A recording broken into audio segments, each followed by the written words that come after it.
Okay, so welcome to one of our last sessions before we get into the review time. And just a little bit of information about the week. Of course, you're reading 9.1 in AMSCO, and I added a reading check, and these are just questions just to make sure that you're getting what you need to get out of 9.1. And by the way, some of you have asked me, what can you do to study for the AP test? I can give you all of these checks. Matter of fact, they should be in the activities. And if you want to use AMSCO and these checks just to, to see how you're doing, that would be a good thing. So they're going to be there. We talked about AMSCO before. It's a good review book. That's about what it is. It's a good review book. So you read 9.1, Advances in Technology and Exchange After 1900. And one problem with AMSCO is that this course, the topics aren't really arranged sequentially. So in Advances in Technology, really we dealt with that in World War I and World War II when we talked about propaganda and radio and those things. And a little bit when we got to diseases, you watched something on the Spanish flu or Spanish influenza of 1919. So we're going from the beginning of the time period to the end. So we have covered a lot of the things in chronological order. But if you want to just go topically, AMSCO is good for that. So you read 9.1. I posted a video. It's one of the ABC News This Century videos about America since World War II. And I posted that entire video because there's so many things in there that are relevant to what you should know in this time period. It starts with the dedication of the Vietnam Memorial. And the U.S. lost the Vietnam War in 1975, and this was a huge issue of embarrassment for the United States. In the 1970s was just kind of a rough time for the United States. And then with 1980, you have the election of Ronald Reagan. And to put this in context here, and why did I include the video that dealt with Reagan? Because if we step back and look at what we studied since 1750, all right, so this is important. In 1750, excuse me, in 1750, during the Enlightenment, you had new ideas about government. And basically from Thomas Hobbes and John Locke, that government kind of stays out of people's business. And think of government as like the referee in a game. They just make sure the rules are being kept. The role of government is to protect me from you and you from me, and that's it. So if human nature were good, we wouldn't need it. And Thomas Hobbes wrote that men are not angels, so we have to have some government. And my property and my rights need to be protected, and that's it. Government that goes beyond that has stepped across the bounds of what it can legitimately do. Now that broke down during the Great Depression. During the Great Depression, we have something created in the world called the welfare state. And that means the government doesn't just sit back and make sure the rules are kept. The government is directly involved in the welfare of its people, in the well-being, the wellness of its people.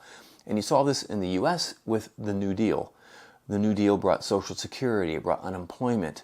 It helped people who were disabled on the job so they could continue to keep a salary.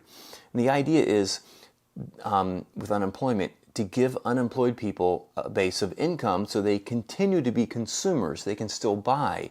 Otherwise, when unemployment goes up and fewer people can buy, stores and factories have to lay off people because not as many people are buying. And that makes more unemployment. That means there are even less consumers. And so they have to lay off more because fewer people are buying.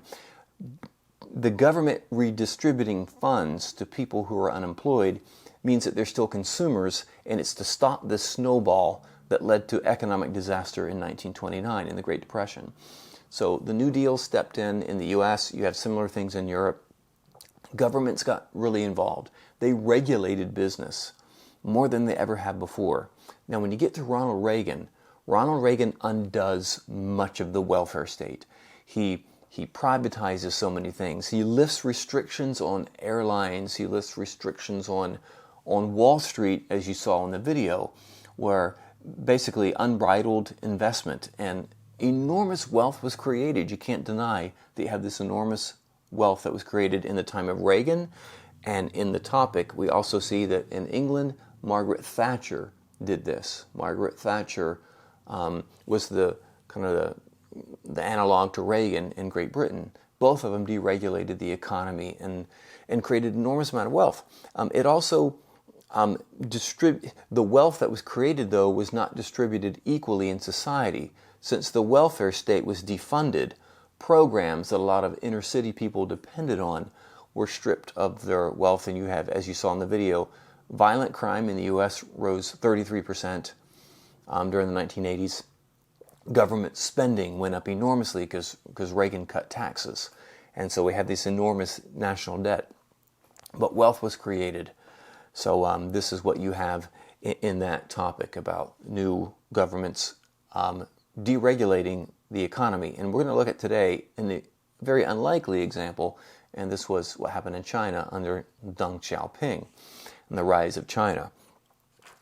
You also saw in the video about the AIDS virus. That is an illustrative example in topic 9.2. Technological advancements and limitations after 1900, and you have disease. Disease like tuberculosis were considered like industrial diseases, lung diseases from breathing bad air. In 1918, you had the spread of the Spanish flu, which is in some senses a virus like COVID-19. Soldiers coming home from war spread it in their countries, and 50 million people died. And the disease just mutated itself out of existence. And then you have the AIDS virus. That's covered in the video, so I won't get into that too much. And then we have the environment, which is 9.3. We'll cover that separately. Economics in the global age. In 1992, you have some significant events that led to intense globalization, and they were this. First of all, the fall of communism.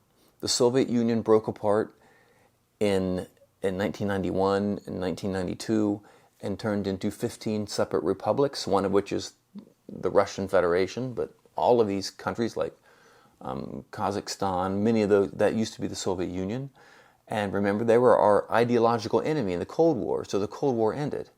And that meant that Americans could travel to these places. You could invest in these areas. And the flow of capital and people went back and forth across what used to be Cold War divides. The two halves of the world that were isolated from each other were freed up. So the end of the Cold War isn't just about now a tourist can go to Russia.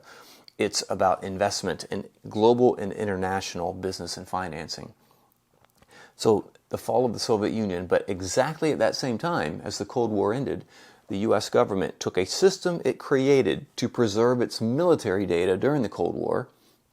So the U.S. was fearful that a missile from Russia could hit a mainframe computer and destroy all of our military capability. So they connected several mainframes across the country with data transferring capabilities. And when the Cold War was over, that was no longer needed, so they made it public, and it was called the World Wide Web, and today we call it the Internet. And the Internet just gives us incredible connectivity. You saw, if you watched the video, you saw Steve Jobs, the founder of Apple, talking about how amazing it was to say something in one telephone. It was bouncing around the world from place to place, and then 40 seconds later you could hear yourself on the other side. You take it for granted today. That you can just call anyone or Skype anyone, or in 24 hours you can be most places in the world. But that's all relatively new. So you have this incredible connectivity of the world. With the rise of international investment and trade, some new organizations formed that we need to know. And this is under 9.4, Economics in the Global Age. The first, there's something called the General Agreement on Tariffs and Trade, GATT. But GATT transformed itself, was renamed later on into something called the WTO, the World Trade Organization. World Trade Organization is, think of it as like a club of nations that agree to obey certain rules, and if these rules are adhered to, they're going to trade with each other.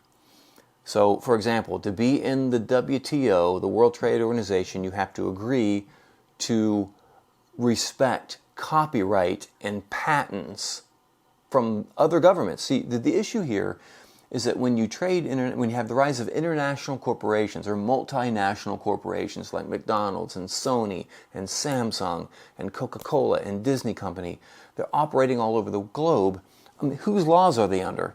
What if there's something that you can't do in the United States, but it's okay to do in China? Well, the World Trade Organization provided this kind of umbrella of understandings and general rules about what can and cannot happen. So if one software company develops this incredible piece of software, other companies in other countries that are in the WTO can't copy it, because otherwise there's no incentive to be creative. If you don't profit from what you make, there's no incentive to really push the limits and create something great if someone can steal it and they get the profit from it. So with the integration of the globe and multinational corporations, you have the World Trade Organization. And China joined the World Trade Organization in, I think, 2001 with all kinds of problems. You know, they wanted to trade. I mean, they have a huge exporting company. They wanted to trade, but the government is reluctant to prosecute patent and copyright, what we call intellectual property infringements. They're very reluctant to do that. The Volkswagen Jetta was very popular in China, and about a decade ago, a Chinese car company created a car called the Cherry, which was an exact duplicate of the Jetta, and Volkswagen investigated and found that it actually had original Volkswagen parts inside, breaking all kinds of rules. I was in China in 2000, in the like 2007 or something, and the new Harry Potter book was coming out, the last Harry Potter book, and everybody went crazy about it. And right before it was released, all these fake copies came out, and they sold like crazy until people found out they weren't the real thing. And they even had J.K. Rowling's picture on the back. Matter of fact, one version that was published was simply the text of The Hobbit, and they just put Harry Potter in the front. It had Gandalf, if you know these characters. So it was a fake. And the World Trade Organization is supposed to be able to impose fines on nations that do that type of thing. So you have global organization. Then you also have regional trading blocks. And the one most relevant to us in the United States is called NAFTA. There's another one in Europe, which is probably the most famous one, is the European Union. And what happens in these trading blocks is countries that are contiguous, that are around each other, have agreed to make it very easy to trade by making border crossings easier. Matter of fact, in Europe, there's no border crossing limits whatsoever. You can drive across countries in Europe just like you're driving from Georgia to South Carolina to North Carolina. There's no stop at the border, no passport required. And they, as you know, in 2000 they went to a common currency. The French stopped using the franc. The Germans stopped using the Deutschmark, the shilling, all these things. They just went to the euro. We're in NAFTA, the North American Free Trade Agreement, which is Canada, the United States, and Mexico have agreed to work together. So that's what a regional trading bloc is. It makes it easier to cross borders, and what this did, it made it easier to take advantage of, okay, what would U.S. want from Mexico, and what would Mexico want from the U.S.? The U.S. is a huge market for goods. Canada wants to sell its beef in the U.S. NAFTA made it easier. Mexico might want to import some of its agricultural produce to the United States, such as avocados, which NAFTA made it easier. So what does the U.S. want Mexico for? To build factories where labor is cheap. So the U.S. outsourced so many factories to Mexico right across the border, right across the Rio Grande River.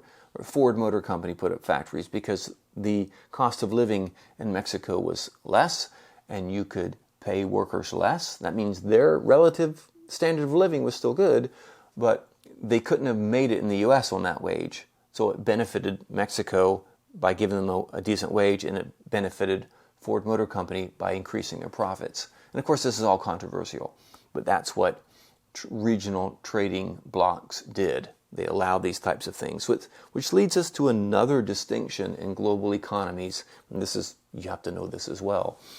Global economies really split into two different major types. They're industrial or producing economies.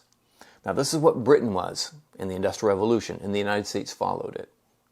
The nations with factories that actually make things. The U.S. really isn't that anymore. I mean, you hear this in the elections a lot, that U.S. manufacturing jobs are going overseas. And yes, they are, because we're not the nation that we used to be. The U.S. is a knowledge-based economy, as is Japan. That doesn't mean we don't make anything, but it means that the real strength of the U.S. economy is in R&D, research and development, and marketing. And you take the iPhone, for example. On the back of the iPhone, it says, designed in California, knowledge base, manufactured in China, industrial based. So the U.S. is moving to, and Japan, moving to economies that are based on knowledge. So of course, intellectual property rights are very, very important for this. And Japan has an extremely educated workforce. If you look at Japan and Korea, they have extremely educated workforces who are very dedicated to their companies, but they don't have a massive amount of raw materials. Japan has no petroleum. So they focus on things that fit that situation, things that don't require a lot of materials, that are small, but require a lot of brain work. And so you just think about Sony, just think about Panasonic, think about Samsung.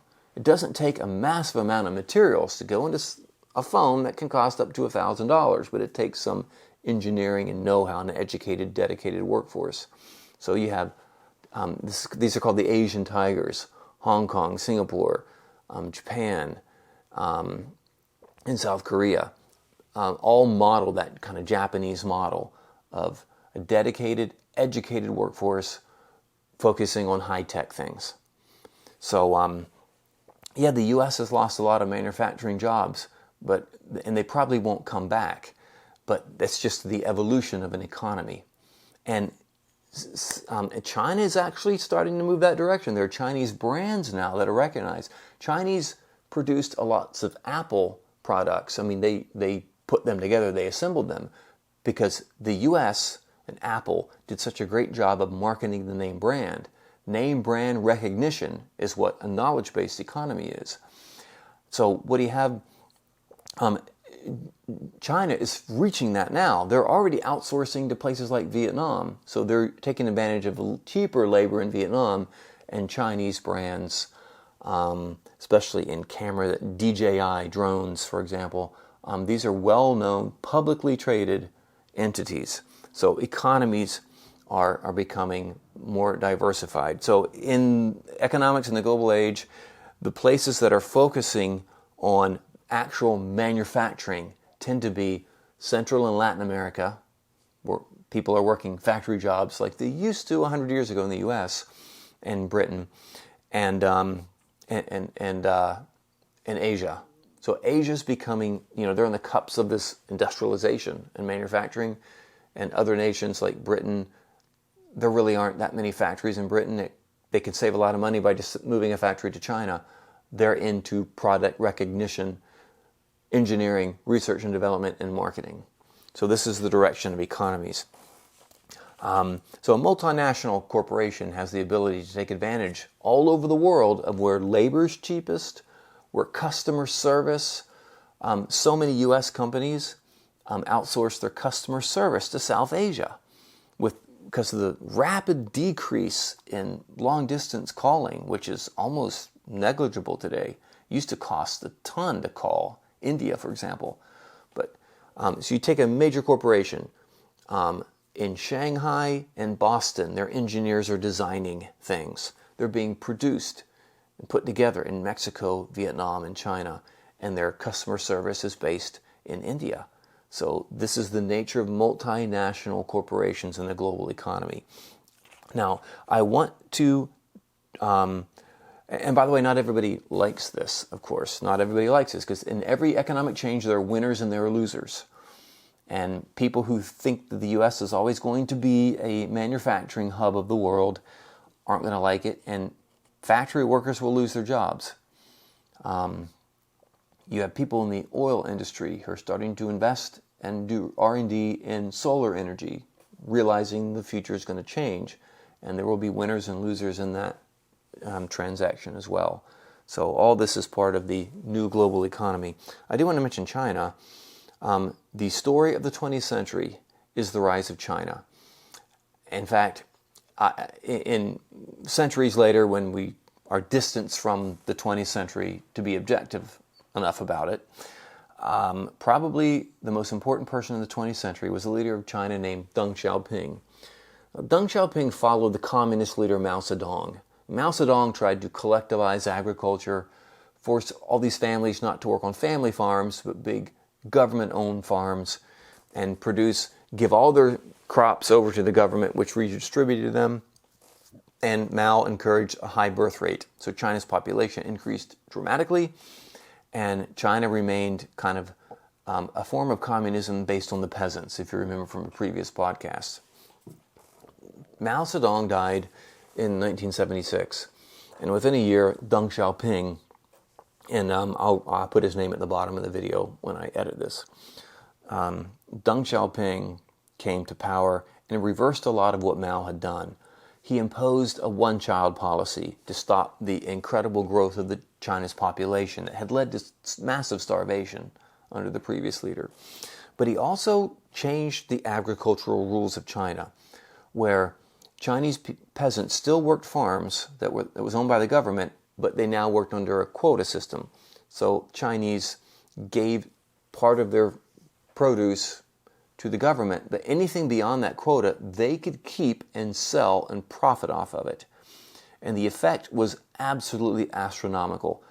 China's agricultural production doubled as farmers now could make money, could have cash by growing more crops than the government required them to turn over. And I've seen this in China. I've seen where the rows of corn go right up to the road. No easement at all. Or on the mountainside, every little path or spot of land on the mountainside where you can plant corn, they were growing corn.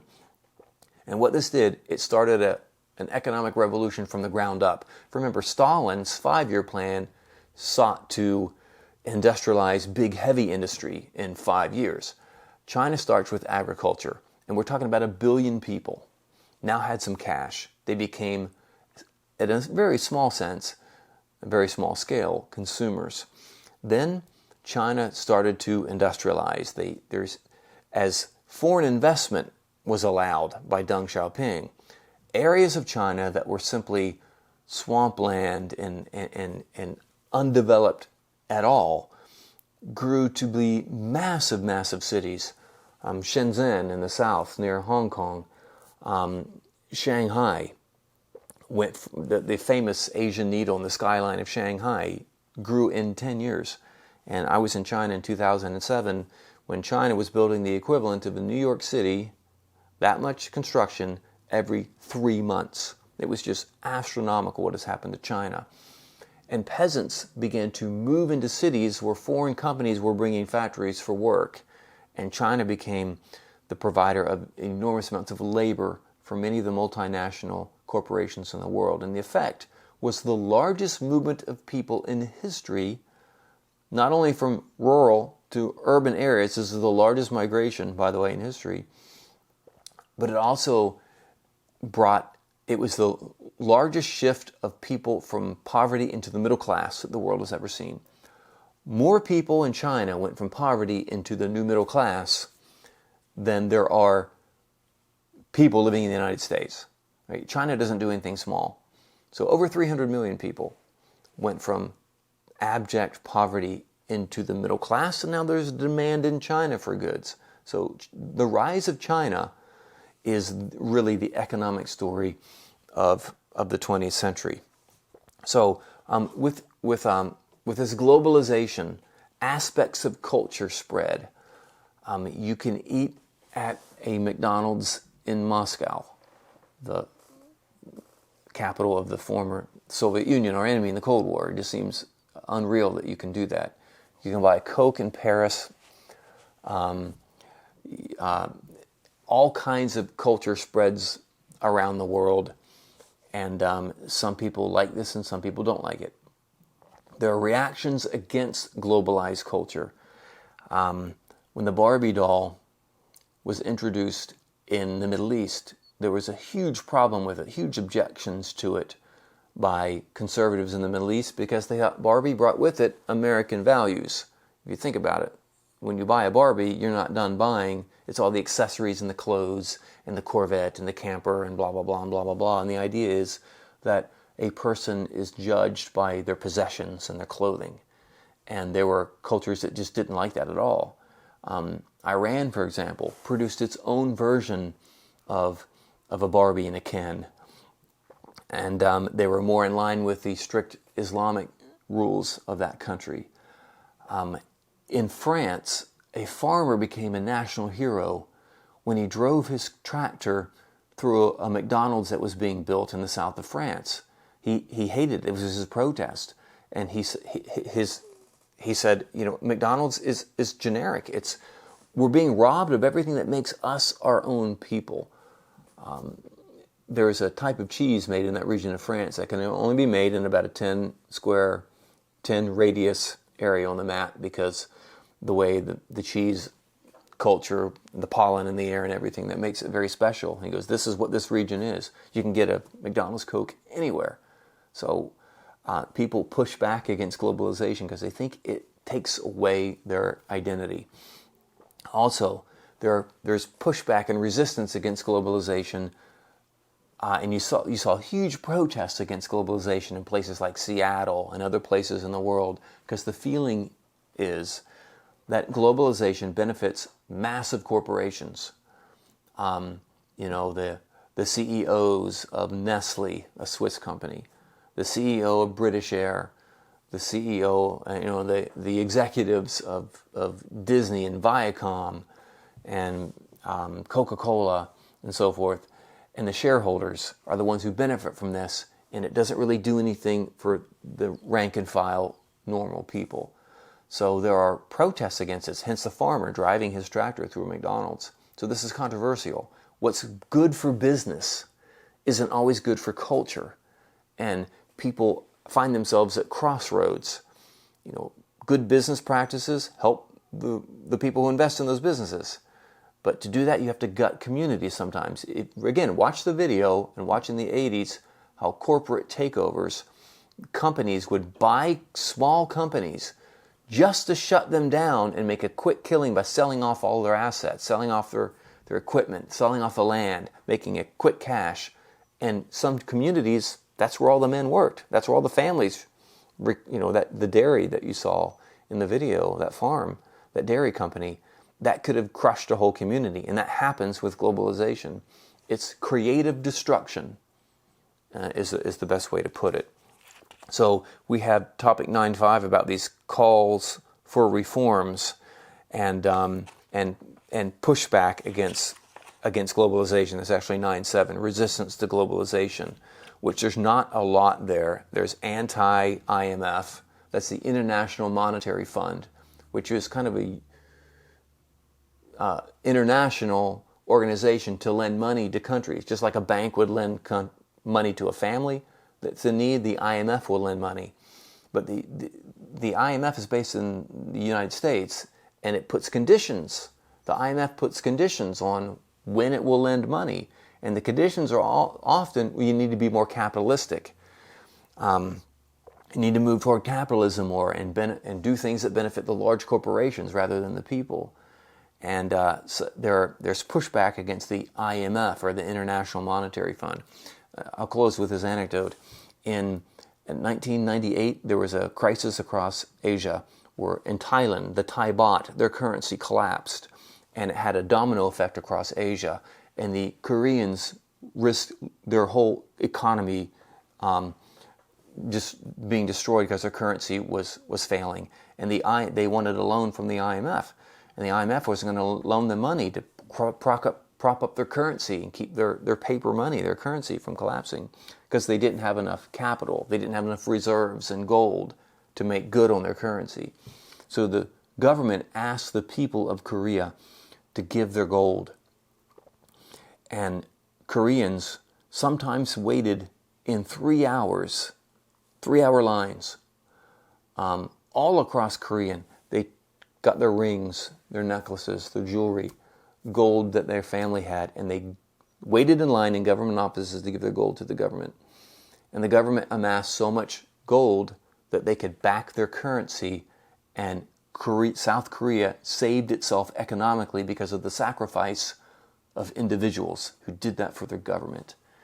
And I only wonder if Americans would be so rational as to sacrifice their own self-interest for the interest of the greater community and the greater country. So anyway, we will meet at least one more time before we start a review to cover some content. But that's it for today. So I'll see you next time.